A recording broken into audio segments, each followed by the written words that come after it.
Ashley from At Home with Ashley, and today we are going to do a dollar store DIY, and it's also a look for less. So I love this pot from Anthropologie. It's called the Minka pot, and it's really cute, but it's really expensive. So I thought I'd go to the dollar store, buy the supplies I needed for this, and then we can remake it for, you know, $5 or less. That's all I spent, $5.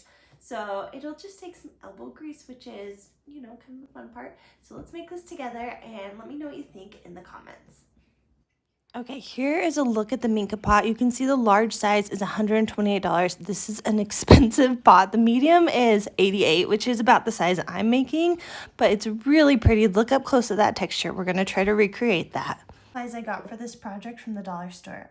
A planter, rope, twine. I don't know if I'll use both, we'll see. And then modeling clay, this will make the balls. So let's get started. First step, use the modeling clay, break it into thirds, and then roll each one into a ball. And the thing you want to remember with this is we're going kind of for an organic look, so if they're not all perfect and 100%, then it's okay. Like, they don't all have to be exactly the same size, but if you see imperfections like this would kind of bug me on the front of the pot, just re-roll it until it's in a place where you are happy with it. I rolled the balls from the modeling clay I got at the dollar store, and I was like, it's just, I don't think it's enough. So here's what I did. I decided I want 5 rows of clay balls. So I took my fingers around and I was like, I want them about this much apart. And I counted, I went from halfway point to halfway point, and I just counted how many there were. And I decided I needed 90 balls. So I made 95 just in case like some break or something like that happens. And I know I will have too many, but that's way better because this is gonna take a while to dry. So I had this sculpty clay on hand. It's just like air dry clay. But if you wanted to do this from the dollar store with about a planter this size, I would buy 3 of the modeling clay packages. Okay, so let's talk about these balls. I made some from air dry clay, and those dried in about 24 hours. Nice. I'm in Utah, so I have dry air, so it might be faster than what you might get. But these are the ones from the modeling clay that I got at the dollar store, and my research said they should dry in 72 hours. It's been a week. Not dry yet. I don't think they'll ever dry. So I've given up on those. I've made more of these. Now we have enough to go on. Okay, we're now gonna give this boring pot a glow up, and it's starting with joint compound, which I don't work with a lot, so it makes me nervous. But we're just gonna put it on like it's icing a cake, and it has a long dry time, so you have time to work through it. Okay, so here's the planter, and it has the joint compound on it. And then I got this mesh from the craft store, just Joann, and I'm hoping it can give me some good texture. So I'm just putting it on, and then I'm pushing it into place so that when I pull it off, it has nice texture. The downside is you do have to touch everywhere there's joint compound, so it's like really messy and gross. So keep a wet rag handy that you don't mind. Honestly, you'd probably ruin it because, you know, joint compound, not great. So let me show you how this is looking. So you can kind of see that nice texture, and if you miss anywhere, you can just put it back on and try again. This is not like, most things with DIY you can fix. So you can kind of see you're kind of getting like an even texture all the way around, and all you have to do is put this mesh stuff on, push it down, and then pull it up. And that way you get a nice texture, which is kind of one of the, when you zoom in on that planter, the texture is one of the key components of it.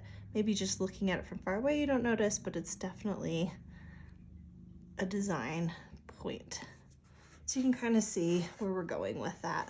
This planter has 2 like holes at the top, which is not great. So if you look close at the planter that I'm mimicking, the Minka, it has a texture on the top that looks like a rope. So I'm just gonna put some of the joint compound on, and then put this rope on it that I just got from the dollar store. So that will be nice. So now I'm just taking the rope and pushing it into the joint compound that's on the top, cutting it at the end, and now I kind of have like a continuous rope at the top. Another thing I'm wanting to do is to pay attention to, if you can kind of see on the bottom, it looks kind of bad on this rim. So I think I'm going to carefully, I don't want to ruin the rope on the top. I'm just going to use my fingers and just like fill it in with the joint compound, which that's working nice. It doesn't feel great on my fingers, but that's okay. I've decided it would also be nice to not see any of this, the rim, so I'm smearing on more joint compound in another messy way, just because I feel like I'm gonna paint this whole thing, but having it all as much the same texture as humanly possible will make it look really good. Okay, so now we have the texture, we have the rope on the top.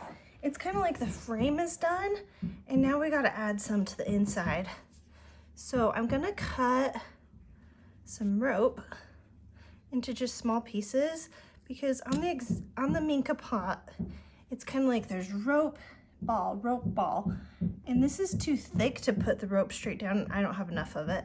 So I'm gonna take pieces of the rope and put it down, but first let's put a ball in. So I would say like a finger's width down for the first one. I don't know if that's quite where I want it. You can always change your mind. Okay. And I'm just gonna use my finger to get that texture where I messed it up a little. Okay, so ball down, add some of the strands, because now it's kind of turned into a bunch of pieces of little rope.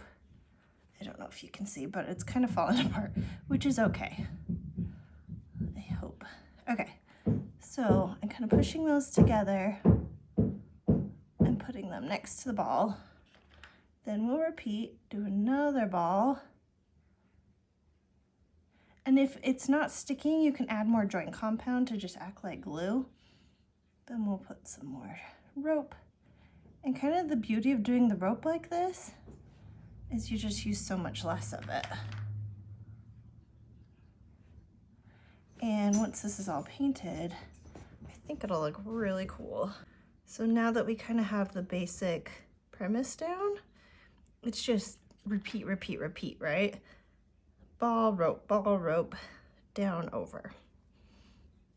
I was thinking I would have 5 rows. Now that I have one on, I'm like, ooh, probably will have 4, but we'll see. I have enough balls to do 5. So now's the tedious part of just continuing the pattern. It's tedious, but it looks so cool. I've let this dry overnight, and it's good. It's been almost 24 hours. But what I was doing is I didn't have this block, and I was looking at it, and I kept breaking these off. So I'm just gonna use hot glue to attach them. And then we're going to use paint. I'm just gonna do chalk paint because it has that nice matte finish and it's easy. But I am excited to get paint on it because right now it still looks a little rough. Paint and a plant will fix everything. Here's a little visual of using the hot glue to connect the balls. Use a lot of hot glue, hold them on, then they'll dry nice and hard. And once you paint them, that'll also kind of act as adhesive. Most of mine did not break off easily, but like I said, when I tipped these, I did break a few. Now it's the exciting time, painting time. I used chalk paint, like I said, and I used a lot of it because there's so many like crevices with the rope, with the balls, with all of the textures. So it took a long time to paint. Usually chalk paint for me dries in 20 minutes, but this took a few hours just because I really glopped it on thick. But I do think that's how it looks the best, and I did 2 coats. Ready for the reveal of the Minka planters? Here they are.